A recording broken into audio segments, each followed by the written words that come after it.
Last week, my gourmet turned 89, and in our family we celebrate birthdays by eating noodles to ensure a long life. So today, I'm making gourmet a dish she made for all of our birthdays growing up. Fresh egg noodles with a Mauritian-style beef and onion stir-fry. Once I've made the noodles, they don't take too long to cook, but I always like to try one to make sure I'm happy. For the stir-fry sauce, I'm mixing together light and dark soy sauce, oyster sauce, sugar and some oil. I'm adding some of it to my thinly sliced beef along with cornstarch to marinate. Into a hot wok, I'm stir-frying some onion and spring onion before tossing through the marinated beef.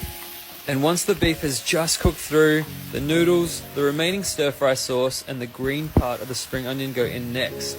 I'm tossing everything to make sure it's well coated, then serving with some extra spring onion. And there you go. She's usually my harshest critic, but today, no complaints.